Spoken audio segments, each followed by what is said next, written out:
দীর্ঘ ১২ ঘণ্টা পর নিয়ন্ত্রণে এসেছে কেরানীগঞ্জের আগুন। আগুন নেভাতে কাজ করেছে ফায়ার সার্ভিসের ২০টি ইউনিট। অগ্নিকবলিত ভবন থেকে ৪৫ জনকে জীবিত উদ্ধার করেছে দমকল বাহিনী। ফায়ার সার্ভিস বলছে, জটিল কাঠামো হওয়ায় অগ্নি নিরোধক কার্যক্রম বিলম্বিত হয়েছে।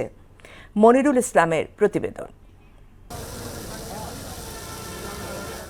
বাবুবাজার ব্রিজ পার হয়ে বুড়িগঙ্গা তীরের কাছেই একটি ভবনে আগুন লাগে। ফায়ার সার্ভিস বলছে, আগানগরের জাবালে নূর টাওয়ারের বেসমেন্ট থেকেই আগুনের সূত্রপাত।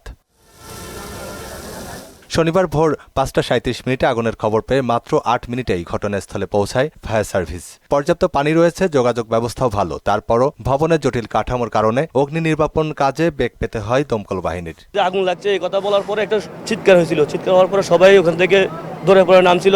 আগুন জ্বলে ফায়ার সার্ভিস আইসার চেষ্টা করতেছে। ওইখান তো মনে করেন ঝুট ভরা, বুঝছেন, ঝুটের কারণেই মনে করেন কোনো জায়গা থেকে লাগছে।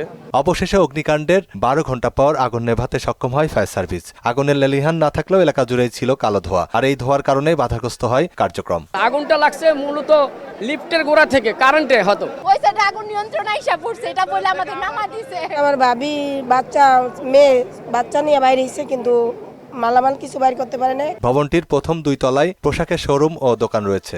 ভোরে আগুন লাগায় সবই ছিল তালাবদ্ধ। তাই খবর পেয়ে যে যেমন পেরেছে পণ্য সরিয়ে নিয়েছে পাশের গোরস্থানে। তবে আগুনের আতঙ্ক এখনো কাটেনি ভবনের আবাসিকের বাসিন্দাদের।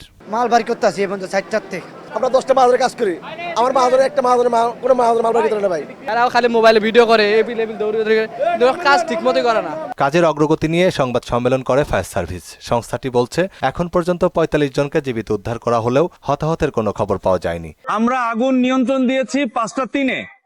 তবে এখানে অনেক কথা রয়েছে।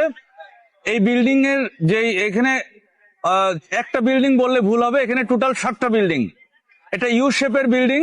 জুট এবং গার্মেন্টস এর অ্যাক্সেসরিজ দিয়ে পুরা বোঝাই করা, প্রতিটা ছোট বড় শাটার দিয়ে ক্লোজ করা, ক্রসেবল গেট দিয়ে ক্লোজ করা, যার কারণে আমাদের এত সময় লাগছে। বিল্ডিং কোড না মেনে ভবনটি করা হয়েছে বলে আগুন নেভাতে বেগ পেতে হয়েছে বলেও জানান তিনি। বিল্ডিংটা অপরিকল্পিতভাবে গড়ে তোলা বোঝাই যাচ্ছে এবং এটা অনেক আগের বিল্ডিং। মনিরুল ইসলাম, মোহনা সংবাদ, ঢাকা।